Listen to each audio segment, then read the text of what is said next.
तैयारी में जुट गया। खबर है नेटो के 32 देश मिलकर के रूस पर हमले की तैयारी कर रहे हैं, जबकि पूर्वी यूक्रेन के 100 मोर्चों पर रूस ने यूक्रेन की सेना के चीथड़े उड़ा दिए। पुतिन ने दो टूक कह दिया कि अगर नेटो ने जरा भी रूस पर हमले की कोशिश की तो रूस नेटो का विनाश कर देगा।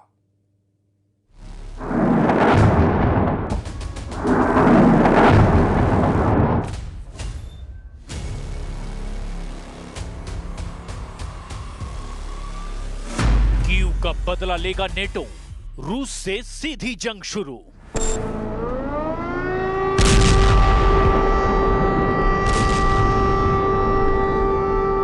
एक 1360 दिन से चल रहे रूस यूक्रेन युद्ध में अब हालात बद से बदतर होते जा रहे हैं।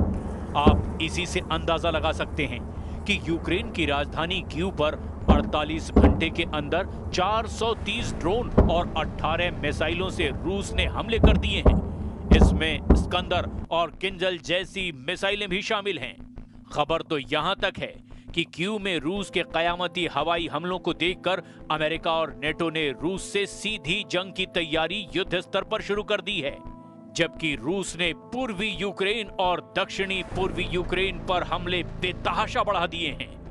इस बीच नेटो देश रोमानिया में भी अब पूरे यूरोप में फैले नेटो देशों के हजारों सैनिकों ने भारी हथियार, लड़ाकू हेलीकॉप्टर के साथ एक बड़ा सैन्य अभ्यास शुरू कर दिया है। दावा तो यह भी है कि रूस के खिलाफ जर्मनी ने जो पूर्वी मोर्चा खोलने का ऐलान किया है, उसी के तहत रोमानिया ने भी बड़ा मोर्चा खोलने का ऐलान कर दिया। जबकि दूसरी तरफ पुतिन की रूसी सेना यूक्रेन के पोक्रोवस्क में कम से कम 100 मोर्चों पर यूक्रेनी सेना को रौंदने में जुटी हुई है। रूस हर हाल में पूर्वी यूक्रेन के डोनेस्क में लगभग 78% तक कब्जा कर चुका है।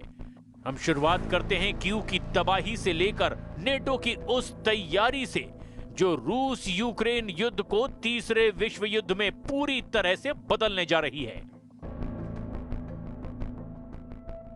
कीव पर कयामती हमला, 430 ड्रोन, 18 मिसाइलों से विनाश। यूक्रेन की राजधानी कीव पर पिछले 48 घंटों से इसी तरह के खूनी हमले रूसी सेना कर रही है। रूसी ड्रोन और मिसाइलों ने कीव के अंडर आने वाले 10 जिलों पर कम से कम 430 ड्रोन और 18 मिसाइलों से हमला किया है। खबर तो यहां तक है कि रूस हर हाल में कीव को तबाह कर देना चाहता है ताकि ज़ेलेंस्की के जंगी जुनून को खत्म किया जा सके। यही वजह है कि रूसी हमलों ने अब कीव में कम से कम 10 से ज्यादा लोगों की जान ले ली है, जबकि 35 से ज्यादा यूक्रेनी नागरिक कीव इलाके में मारे जा चुके हैं। रूस ने हवाई हमलों में ईरानी शाहिद ड्रोन का जमकर इस्तेमाल किया है, जबकि क्रूज और बैलिस्टिक मिसाइलें भी अब रूस ने यूक्रेन पर जमकर दागी हैं। दावों के मुताबिक किंजल और स्कंदर जैसी मिसाइलों के धमाकों ने कीव को भारी नुकसान पहुंचाया है। अकेले कीव में ही दर्जनों अपार्टमेंट, इमारतें तबाह हो चुकी हैं। रूस ने दो टूक कहा है कि यूक्रेन इन हमलों के लिए खुद जिम्मेदार है, जो लगातार रूस पर हवाई हमले कर रहा है।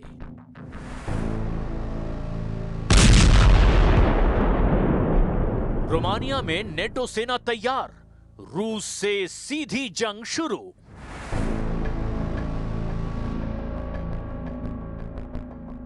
रोमानिया में यूरोप के दर्जन भर से ज्यादा नेटो देशों की सेनाएं तेजी से जमा हो रही हैं। ये तस्वीरें रोमानिया के डेसियन फॉल 2025 की है। रूसी खतरे को देखते हुए डेसियन फॉल 2025 अभ्यास के तहत अक्टूबर 2025 के मध्य में नेटो देशों का युद्धाभ्यास जोर शोर से चल रहा है।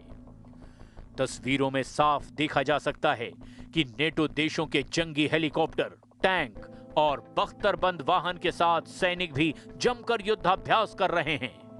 डेसियन फॉल 2025 के तहत नेटो के अभ्यास में यूरोप भर के सैनिक हिस्सा ले रहे हैं। यह अभ्यास नेटो के पूर्वी हिस्से में स्थित देशों की रक्षा करने के लिए किया जा रहा है। इसका मकसद हमले की स्थिति में रोमानिया और बुल्गारिया में सैनिकों को तेजी से भेजने का अभ्यास करना है।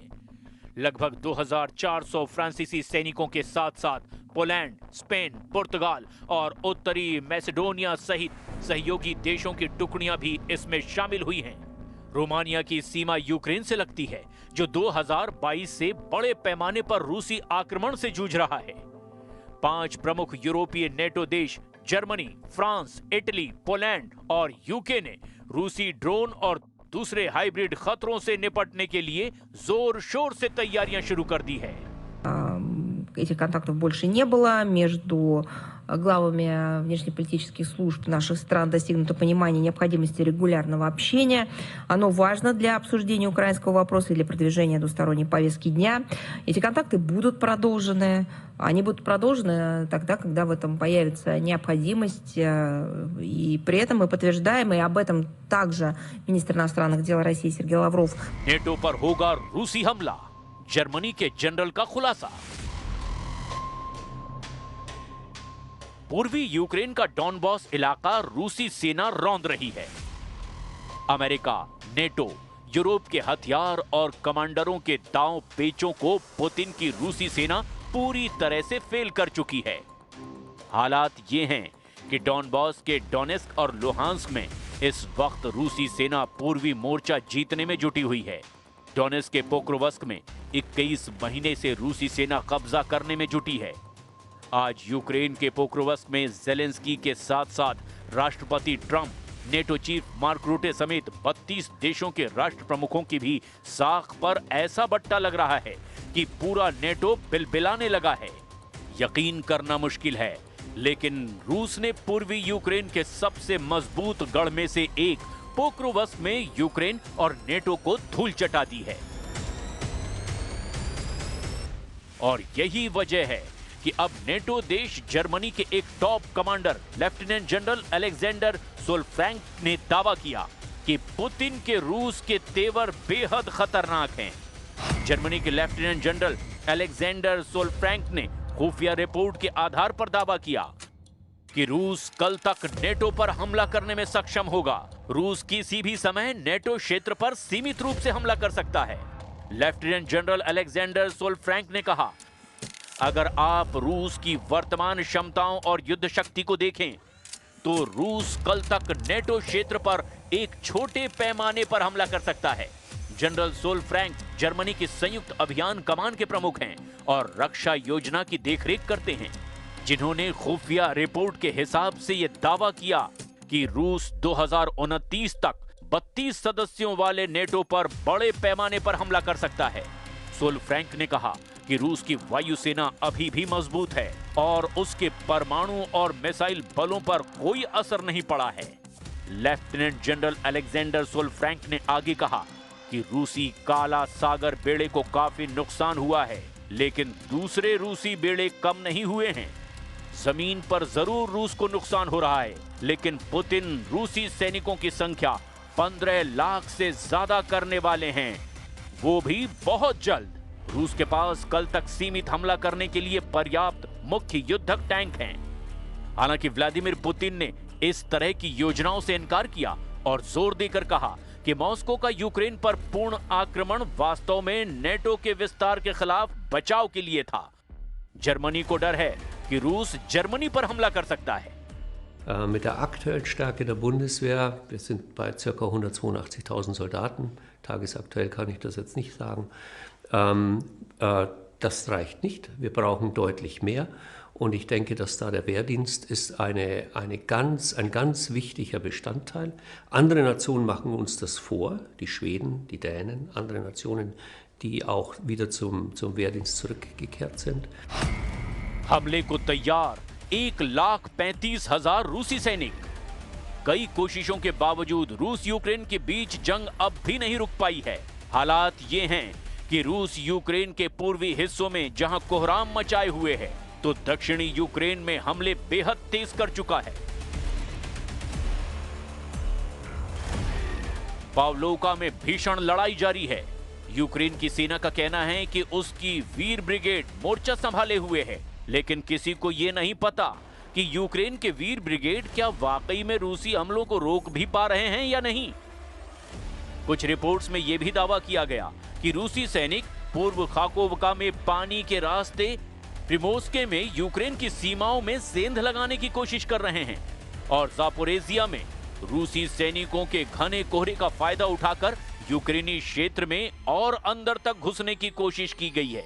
ये खबरें आ रही है।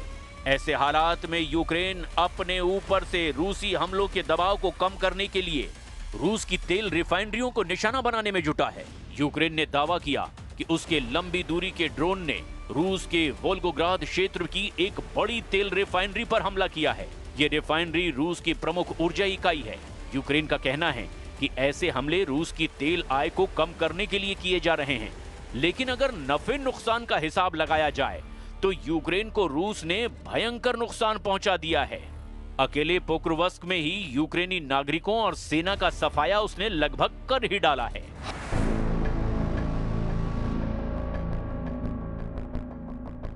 पोक्रोवस्क से भागे 60,000 यूक्रेनी, आबादी रह गई 1,500।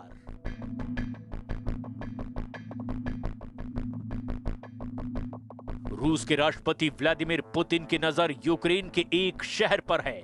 ये कोई डोनेट्स्क की तरह बड़ा शहर नहीं, बल्कि लगभग खाली हो चुका है। इस शहर का नाम है पोक्रोवस्क, जहां करीब 60,000 लोग रहते थे। लगातार बमबारी और 3 साल से जारी जंग के चलते यहां की आबादी 1,500 से भी नीचे आ गई है। यानी पोक्रोवस्क में अब लगभग कोई आम नागरिक नहीं बचा। इमारतें खंडहर हो चुकी हैं, सड़कें गड्ढों में तब्दील हो चुके हैं और विश्वविद्यालय तक बमबारी में तबाह हो चुके हैं। लेकिन रूस ने इस छोटे से शहर पर कब्जे के लिए करीब 1 लाख सैनिक तैनात कर दिए हैं।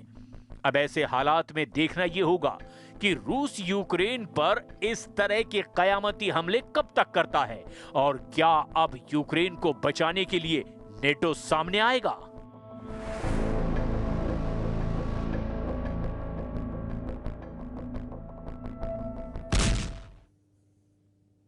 और खबरों का सिलसिला आगे भी जारी है, वक्त एक बहुत छोटे से ब्रेक का।